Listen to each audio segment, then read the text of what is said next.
Refutação ao ensino dos 7 anos de tribulação. Olá, pessoal! O objetivo deste vídeo é refutar alguns ensinamentos do pastor Lamartine Pozzella.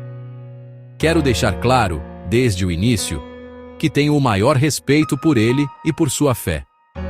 Entretanto, discordo profundamente de suas interpretações escatológicas, que, a meu ver, estão totalmente equivocadas.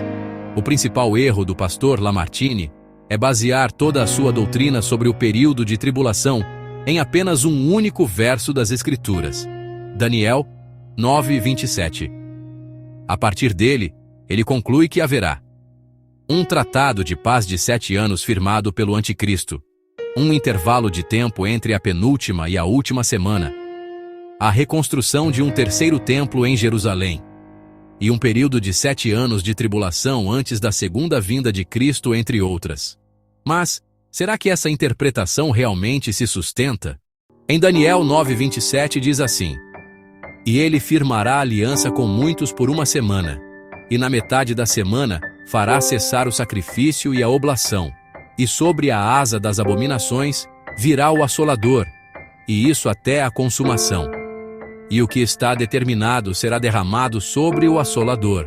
Neste único verso, observamos 3 ações principais: a aliança com muitos, o cessar do sacrifício contínuo e a abominação da desolação.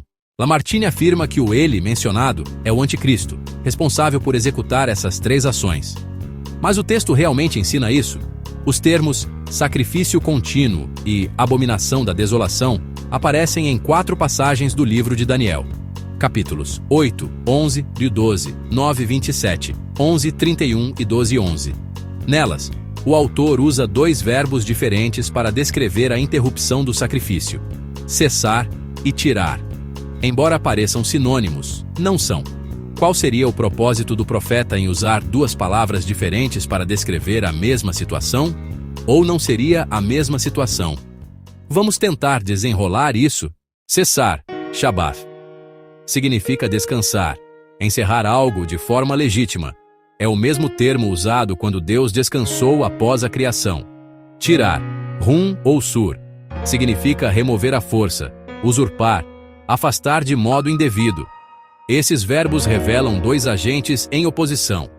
Um que encerra legitimamente o sacrifício e outro que o usurpa, ou seja, uma ação contrária e ilegítima. Nos capítulos 8, 11, 12, 11, 31 e 12, 11, aparece o verbo tirar, mas em Daniel 9, 27, aparece o verbo cessar. 2 forças em conflito. Em Daniel 8, 11 e 12, o chifre pequeno se levanta contra o príncipe do exército e tira o sacrifício, lançando a verdade por terra. Sabemos que em toda a Escritura, a verdade é Cristo. Portanto, lançar a verdade por terra é usurpar o lugar de Cristo, o que é uma abominação para Deus.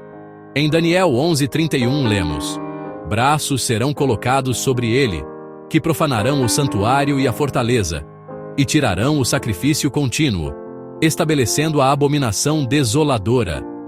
E em Daniel 12:11, "Desde o tempo em que o sacrifício contínuo for tirado, e posta a abominação desoladora, haverá 1290 dias. Nessas 3 passagens, a ação de tirar o sacrifício é de Satanás, que dá início à abominação da desolação, que é usurpar o lugar de Cristo no coração das pessoas. Já em Daniel 9:27, a história é bem diferente. O texto afirma: "E ele fará cessar o sacrifício e a oferta de manjares. E posteriormente é que vem o assolador sobre a asa das abominações." Aqui neste verso temos 2 agentes em oposição, e este é o contraste. Quem faz cessar o sacrifício de maneira legítima e com autoridade divina é o Messias. Quem tira o sacrifício e traz a abominação, logo após, é o assolador, Satanás. A abominação da desolação representa um ataque à soberania e à obra redentora de Cristo.